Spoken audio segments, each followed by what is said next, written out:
Advertencia, este video no es ni pretende ser un diagnóstico clínico serio. Jamás podría diagnosticar seriamente a distancia a cualquier persona. Las conclusiones que saquemos acá son más cercanas a un ejercicio creativo que a un diagnóstico clínico. Si realmente esta persona tiene problemas psicológicos, debería ir a un profesional de la salud acompañado con terapia. Jamás la intención de este video ha sido diagnosticar ni acusar de tener algún problema o trastorno a la persona. Simplemente estamos analizando el personaje que se ve detrás de una pantalla. No puedo para nada, a distancia, poder saber lo que le pasa porque no entiendo ni su contexto ni su vida privada. Hola mapaches, Crypto está en la casa. Y en esta ocasión voy a hablar del youtuber que hace poco lo encontraron muerto porque se quitó la vida, Etika, un reaccionador y querido por muchos. Where is my mind? Where is my mind? A Etika, desgraciadamente, aparte de que estaba bastante depresivo, se le sumó lo que más asco me da de todo internet, que es la toxicidad absurda y el ser humano en sí, en comunidad, desde detrás de una pantalla, cómo se comporta y cómo cree que todo acto no tiene ninguna consecuencia. Etika, según he investigado, porque yo no sabía nada de este youtuber, no lo conocía en absoluto, ha sido a raíz de esto que he sabido de él, al parecer estuvo envuelto en muchas polémicas y a raíz de esas polémicas hubieron mucha gente que se le lanzaron al cuello, que intentaron sacarle toda la mierda posible y le intentaron hacer todo el máximo daño que pudieran. Pero es que tenemos que a lo mejor aprender a ser consecuentes de que mucho odio junto a una persona le puede afectar de sobremanera y puede acabar bastante mal, sobre todo si está pasando por un momento delicado. Todos sabemos lo que es el bullying y además muchos de vosotros lo habréis sufrido en carne y hueso. Yo, por ejemplo, lo sufrí de otra manera, no había internet ni nada, lo sufrí en el colegio en antaño, cuando era pequeño. Pues bueno, esto es básicamente lo mismo. Esa persona está recibiendo un montón de ataques, un montón de odio, simplemente porque a muchos os cae mal, o por lo que vamos a hablar ahora, por el síndrome de la pedantería moral. Este es el tipo de bullying que más estoy viendo a día de hoy. Gente que se cree moralmente superior a otra y simplemente justificando que están intentando hacer un bien al mundo, atacan sin ningún tipo de filtro a personas que no piensan como ellos o directamente que les caen mal. Bienvenidos a un día más a Cultura Chatarra. Mi nombre es Crypto y el día de hoy quiero hablar de una mente que va a ser poco difícil de tratar, ya que es un influencer, un streaming, un youtuber, alguien que utilizaba las reacciones para hacerse conocido, que hace poco se mató, producto por el acoso tóxico de las redes sociales y una depresión, entre otros trastornos. Estoy hablando de Etika. ¡Partamos! Hace poco he estado hablando sobre el TLP y la manipulación de algunos usando la muerte o el suicidio como una moneda de cambio para que las personas lo sigan o sientan lástima. He hablado que muchas veces hay youtubers que dicen que tienen depresión o se muestran como alguien medio edgy, o en el caso como Dana, han utilizado su trastorno psicológico, que ojo, mucho trastorno psicológico he autodiagnosticado haciendo test en internet. Hasta han habido equivocaciones de algunos profesionales de la salud a la hora de diagnosticar un trastorno. Yo de eso voy a hablar un poco más adelante. Otra cosa que a mí me parece molesto con respecto a todo esto de la depresión y el suicidio es que lamentablemente tanto los medios como estas personas autodiagnosticadas que quieren llamar la atención hace que se invisibilice a quienes realmente necesitan ayuda. Con la muerte de Etika saltaron al menos 2 youtubers bastante conocidos comparándose con su caso. Uno, Daygamer, diciendo al tiro que con este scratch que tuvo con una menor de edad y el acoso que sufrió, dijo: miren, me está pasando lo mismo, yo lo entiendo. Y otra youtuber, la Dana Alquati, que ya ha sido bastante recurrente hablar en este canal, también se comparó: mira, a mí me pasa lo mismo, ojo, en una de esas luego termino muerta. El problema de esto es que se nota claramente el afán de figurar a través de la victimización, y eso sucede muchísimo. Y acá tuvimos un caso real. Etika, donde hizo un video que luego se lo removieron, hablando de su depresión y diferentes trastornos psicológicos. Había hablado sobre la toxicidad de las redes sociales y cómo estaba recibiendo hate de vez en cuando. Tema que hemos tratado acá en el canal muchas veces, que extrañamente, y lo voy a linkear un poco con algo que está pasando acá en mi país, que el arquero de la selección, nosotros teníamos un arquero, Claudio Bravo, y fue parte del equipo que nos hizo ganar 2 Copa América. A él lo reemplazaron por este otro arquero, Arias, quien ha sido constantemente vapuleado y lo han acosado mucho en redes sociales. Hace poco, específicamente ayer, ganamos a Colombia. Y Arias fue un punto importante. ¿Por qué nombró a Arias? Porque le hicieron una entrevista y él, quebrándose la voz y casi llorando, hablaba sobre el acoso en redes sociales que estaba recibiendo. Y mucha gente en redes sociales estaba viendo que decía, oye, mira, hay que parar un poco esto. O sea, necesitan de que lleguen al extremo para darse cuenta los idiotas, los imbéciles que son al acosar a la gente en redes sociales. El nivel tóxico de las redes sociales es gigantesco y no puedo creer que todavía no se den cuenta. Y esto no lo hemos visto solamente en el mundo, por ejemplo, del cómic, como me pasó a mí, o en el caso del fútbol, que estaba hablando recién. También en otros ámbitos ñoños, donde hay harto acoso. En el mundo de las críticas, el mismo Dallas y otros youtubers también han sufrido un acoso en redes sociales. Pero no solamente lo dejamos ahí, en todos los ámbitos, en los videojuegos, hasta en las reacciones de freestyle, como en este caso. A medida que va pasando este vídeo voy a ir poniendo aquí todos los comentarios que voy recibiendo a diario, día tras día, en vídeos, en fotos, en cualquier cosa que yo publique en internet. Obviamente me llegan muchos comentarios positivos también, si no, no seguiría con todo esto. No sé si es un error esto que estoy haciendo, porque normalmente te enseñan a ser fuerte e intentar aparentar ser fuerte. A mí la gente siempre me pregunta qué es lo mejor y lo peor de ser influencer. Vives una vida que muchísima gente desearía tener y haces lo que te gusta, te llena, te sube muchísimo la autoestima al saber que hay tanta gente que te quiere, que quiere verte, creas contenido, es increíble, a mí me encanta. ¿Qué es lo malo? Que tienes que ser fuerte, tienes que ser muy fuerte, porque te comen. Realmente es muy complicado y no sabéis cuántas veces me he planteado dejar todo esto y tener un trabajo normal, tipo una vida normal como cualquier persona, y no exponerte a un público tan grande que al final mucha gente lo que quiere es hacerte daño. Volviendo a Ética, volviendo a otro caso súper claro, que desapareció una semana y luego apareció muerto. Bueno, existe un youtuber y Panvisito que tenemos muy buena relación y que sabía mucho del tema de ética, así que le pedí si podíamos hacer una colaboración. Así que acá Ozuka les contará o le hará un resumen de lo que ha pasado con ética. La mente humana en ocasiones puede ser muy compleja. Se nos puede dificultar a terceros lograr ver qué tipo de pensamientos está teniendo una persona tras su mirada, su sonrisa, sus gestos y muchas otras acciones que realiza durante su día. Por lo general la gente es fácil de leer si sabes hacerlo y puedes notar sus estados de ánimo simplemente por sus gestos sin que te digan una sola palabra. Sin embargo, en ocasiones hay personas en las cuales no podemos notar que están rotas por dentro y que necesitan ayuda desesperadamente. También en ocasiones hay personas que no entienden que existen verdaderos problemas mentales, verdaderos traumas psicológicos y verdaderas dificultades emocionales, los cuales las personas pueden estar pasando tras las cámaras. Cuando una persona que se dedica a esto de YouTube o a hacer directos constantemente muestra una cara al público, por lo general nunca debéis confiar que esa es su verdadera cara, ¿vale? Porque nunca vais a saber qué es lo que está pasando detrás de cámaras en la vida de cada uno de ellos, ¿vale? Entonces, cualquier persona puede grabar un vídeo o hacer un directo mostrando ser la persona más feliz del mundo y en realidad cada vez que apague las cámaras puede estar pasando un sufrimiento inmenso en su mente. Quiero hablaros un poquito sobre Daniel Desmond Emofa, mejor conocido como Ética en la comunidad nintendera, un youtuber y streamer muy famoso, que estuvo en la cima de su carrera a sus 29 años, que tenía mucho éxito, que fue muy querido por la comunidad, y aún así decidió terminar con su vida porque nadie supo ver a tiempo lo que realmente pasaba detrás de cámaras. A medida que el canal de Ética fue creciendo, su comportamiento se fue haciendo cada vez más y más bizarro en las redes.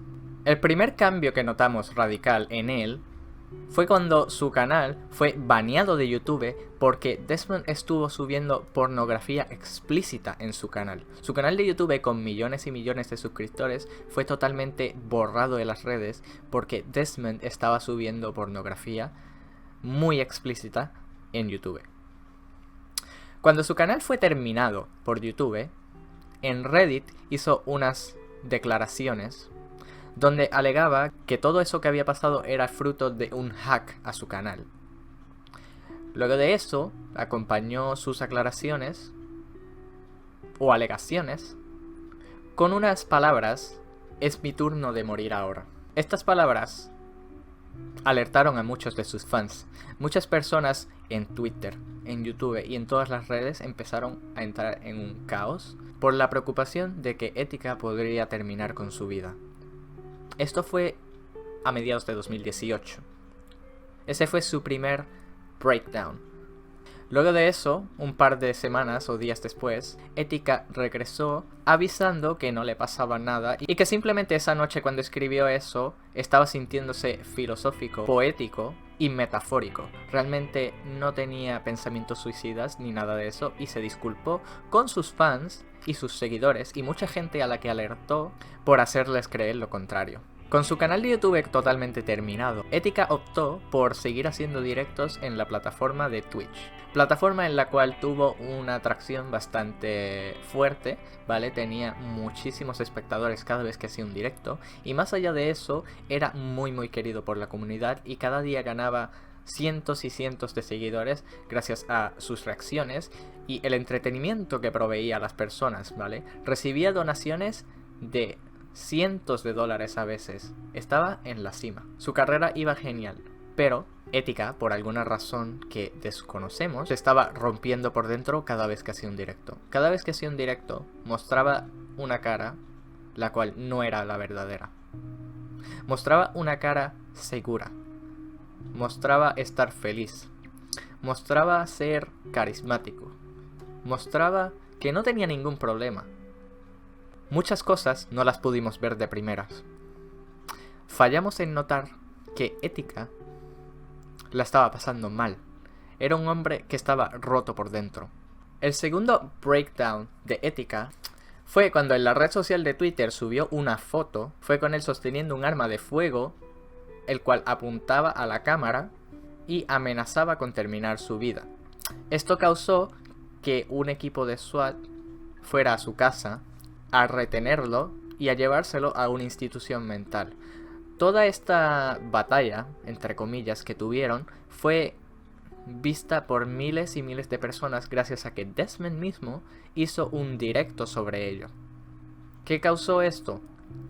Evidentemente, la gente en internet tiene diferentes formas de pensar sobre las cosas.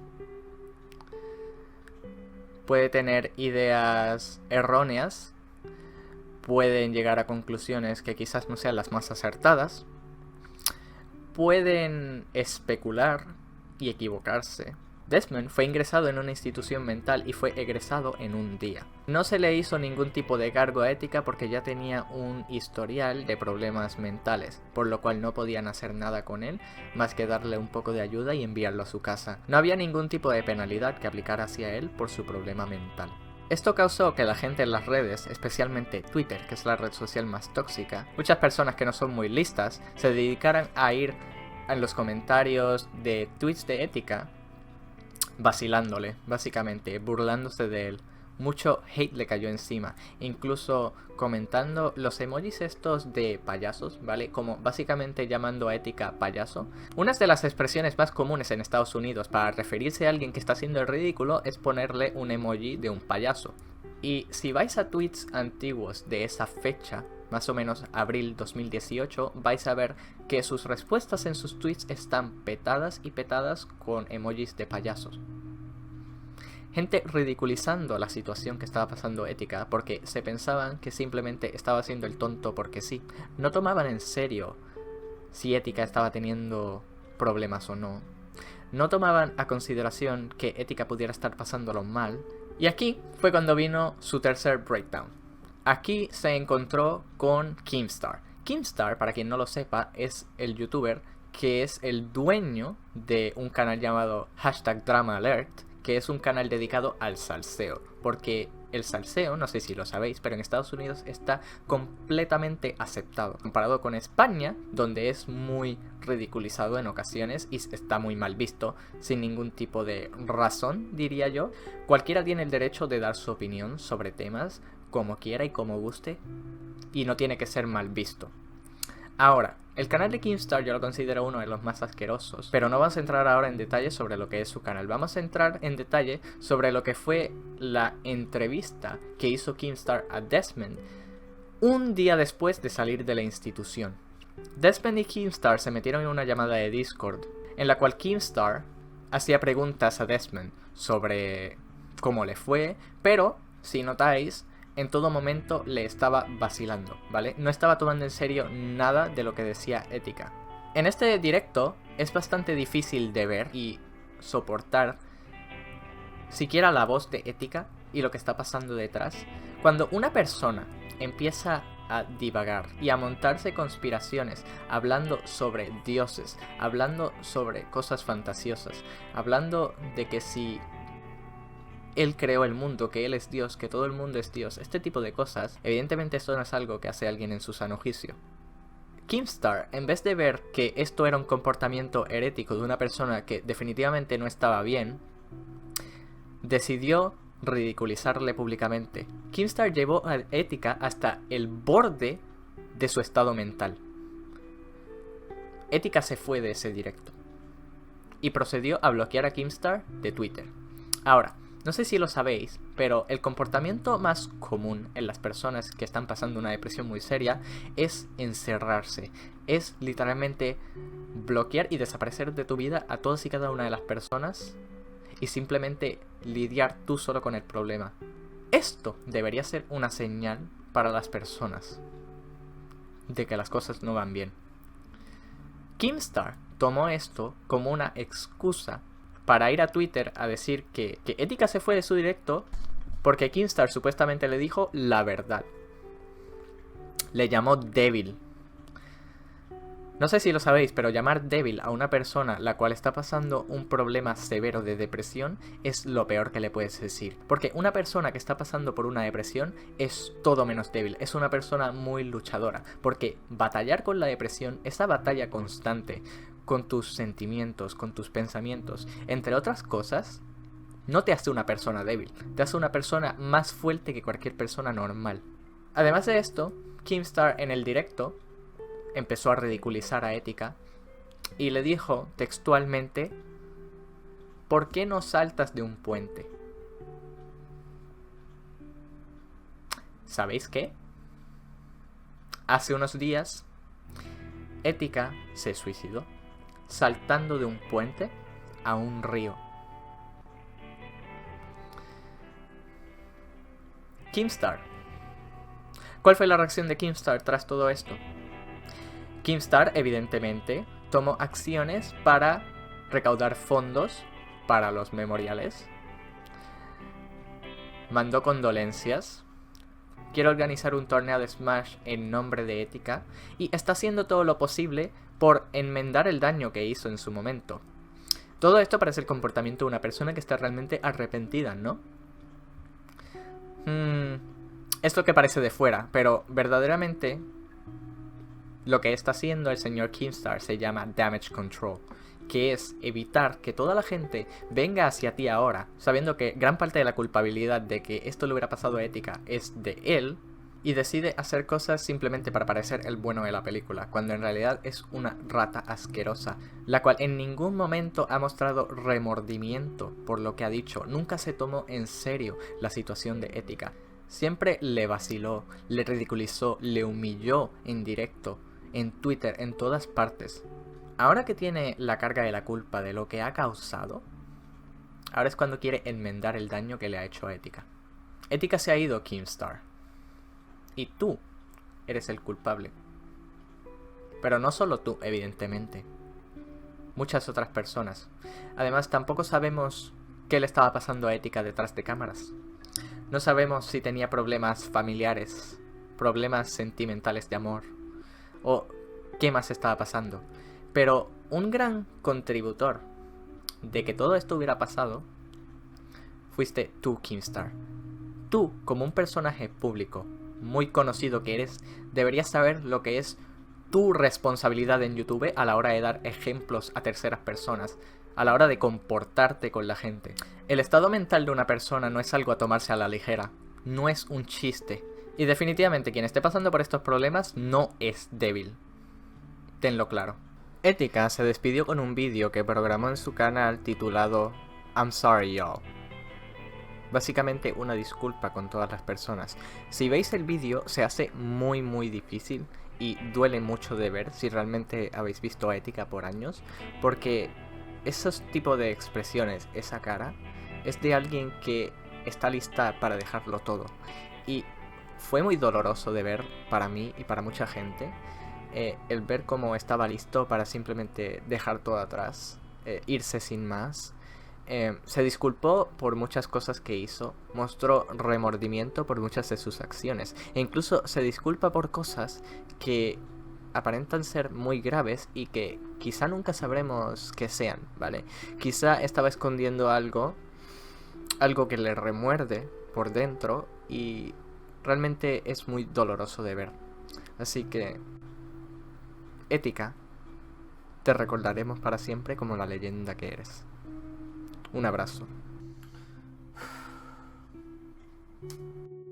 Una persona con depresión es sumamente difícil de tratar, porque esto es totalmente diferente a, por ejemplo, un resfrío, o que te corten una pierna, o que tenga algún problema estomacal, o a un montón de enfermedades, porque como son físicas, tú vas al médico y si es algo interno te van a hacer alguna radiografía, escáner, etcétera, etcétera. De algún punto u otro van a encontrar cuál es el problema y va a empezar el tratamiento. Al tener un problema, un trastorno psicológico, algunos somatizan, otros no, es mucho más difícil encontrar que sí, lo que tiene es tal o cual cosa. Pueden haber equivocaciones.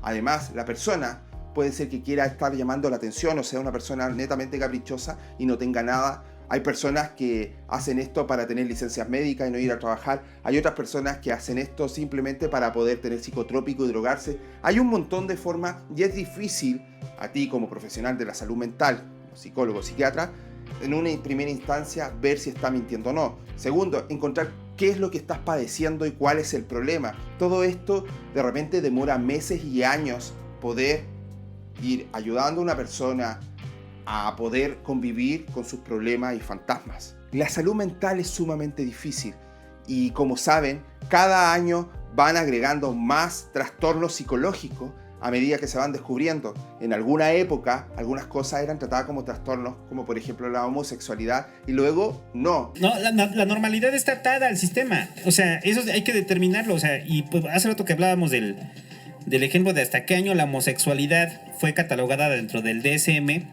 ¿Qué es el DSM? Cuéntanos, Santo. El DSM, muchachos, es el manual estadístico. Es el DSM-5, porque ya vamos en la quinta edición.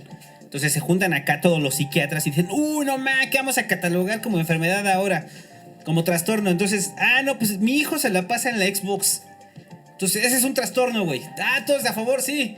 Publíquenlo, el DSM-5. Un breve paréntesis. Ahorita que hablemos acerca del papel de la filosofía en la salud mental, en el último DSM, el estoicismo fue clasificado como una actitud tóxica, le llamaron. El estoicismo, para los que no sepan, es una corriente filosófica nacida en la Roma antigua, donde básicamente se trata de tomar el control de tus propias emociones y el control de tus pensamientos. Es decir, más o menos. a eso se resume el estoicismo. Es como un budismo más pragmático. Ajá, exacto. Es pero a lo que se refiere el DSM es a... Es que eso es nihilismo, güey. El estoicismo es otro pedo. El manual... el manual estadístico y diagnóstico de los trastornos mentales, que es un acuerdo de la Asociación Psiquiátrica Norteamericana. Ese es el DSM. Ese es el DSM. O sea, es un acuerdo de un chingo de psiquiatras. Gringos. Gringos en su mayoría, aunque varios pertenecen al colegio. Entre ellos también forman parte de la APA, que es la American Psychology Association. Entonces se ponen en todos de acuerdo y dicen, en esta Biblia decimos qué es enfermedad mental y qué no es enfermedad mental. Qué es un trastorno mental y qué no es un trastorno mental. Si no está aquí, no es un trastorno mental. El rollo es que el DSM ha evolucionado tanto a través de los años. Su publicación viene desde los años 30. Entonces, las versiones que han habido han sacado y han metido trastornos a diestra y siniestra. Entonces pareciera que es un acuerdo de la normalidad. Es que o sea, esto es lo hay... que dices del asunto del estoicismo, de que lo metan. Pues claro, o sea, al final, o sea, a ver, yo no lo voy a defender al DSM, o sea, se me hace una de esas aberraciones que existen. O sea, ayuda en el asunto médico, ayuda con ciertos trastornos. Es un referente, es un manual, por eso es un manual en el cual de repente tú, David, estás presentando varios síntomas, ¿no? Entonces estos síntomas, yo veo mi manual y digo, tiene este y este. Ah, ok, te voy a hacer una prueba y voy a determinar que tiene síndrome de David Enríquez, que generalmente, ¿cuáles son las características? Interrumpe a la gente, molesto, escandaloso, eructa cuando no debe de eructar. Soy tu papá, comentarios inapropiados, un poco de estoicismo. Échale ganas. Oye, güey, ¿hay injerencia política en el DSM? Claro. Es el asunto, ¿no? O sea, esa es la cosa. Si tienes un manual que está siendo revisado por tanta gente, es muy fácil para el gobierno gringo que se mete en todo. Claro. Literal, en todo. Decir, oye, carnal, pásame por ahí esta enfermedad. Es que esa es la... Di que los jotos son peligrosos, di que los histéricos son peligrosos, di que los estoicos ¿Estás son de acuerdo de que detrás de la decisión de incluir al estoicismo como una conducta tóxica, hay cierta agenda de la gente que vive de dar terapia, de prohibir, o no prohibir, pero más bien clasificar de manera negativa una conducta que podría ayudar a la gente a tratar sus propios síntomas? Ni siquiera creo que venga de un acuerdo de la gente que se dedica a dar terapia. Simplemente creo que beneficia, por ejemplo, al propio sistema educativo. O sea, si de repente el estoicismo, estás en una prepa, por ejemplo, muchos de los chavos que nos escuchan que están en la prepa, y de repente el orientador vocacional dice, pues es que estos chavos están diciendo que siguen la corriente del estoicismo, entonces los mando a asesorías psicológicas, entonces ¿qué van a decir? Estoicismo. Entonces, como ya es un trastorno, en ese momento, dróguenlos. Ahí el asunto de... O sea, sí hay un esquema de control, o sea, y siempre va a haber presiones de grupos sobre el DSM. Y al revés, hay cosas que nosotros lo veíamos como algo común y normal y que hoy son trastornos psicológicos. Por eso es súper difícil la línea en qué es una enfermedad, si realmente es una enfermedad mental o no. Y por mucho que aparezca hoy un montón de psiquiatras que lleguen a un acuerdo y digan ya, ok, vamos a decir que esto es un trastorno, hasta el día de hoy se cuestiona qué tan veraz es ese problema o no. Se habla de la disforia de género por una parte y así muchos más. En este caso, Ética tenía un montón de trastornos y yo creo que una de las labores principales de la salud mental es ver el tema del suicidio, por qué no debería morir. Pero aquí también viene un dilema moral y ético. ¿La persona está en su derecho de quitarse la vida? Si nosotros decimos que sí, entonces ¿por qué deberíamos intervenir en ello? Pero por otro lado, podemos decir, dentro de la moral y la ética, que deberíamos luchar para que nadie pierda la vida, porque sí, tal vez es una persona que está viendo un problema minúsculo, pero como tiene esta depresión, lo maximiza y termina quitándose la vida cuando podría haberlo llevado mejor. Son muchos los cuestionamientos que nos podemos hacer a través de la depresión y el suicidio. Son muchos los temas a tratar y nadie puede llegar a una verdad absoluta con respecto a esto porque no se ha podido dilucidar el mejor camino. Por eso dije que el canal iba a hablar desde la psicología y la filosofía e íbamos a enfrentar al suicidio. Como dije, no vamos a llegar a una respuesta clara, pero podemos caminar hacia ella. Y así Ética es un youtuber más que cae por culpa de una de las enfermedades más terribles y horribles que existen, una de las enfermedades más difíciles de combatir, una de las enfermedades donde la sociedad no ayuda para nada a combatirla, todo lo contrario. Como dice Byung-Chul Han, en el sistema y en la sociedad que estamos viviendo, empuja para que la depresión sea esta enfermedad tan grande, porque ya los factores externos no son los que nos matan, sino los internos. Es muy difícil afrontar una depresión, encontrar quién realmente tiene depresión y poder combatirla. Así, muchos trastornos. Pero uno de los problemas más grandes que se ha hablado acá es el hecho de, al tener estos trastornos psicológicos, al tener, por ejemplo, una depresión, ¿qué tan bueno es que esta persona use redes sociales? Y a esto le agrego algo más. Más allá de usar las redes sociales, es vivir de las redes sociales, usarlas como tu trabajo.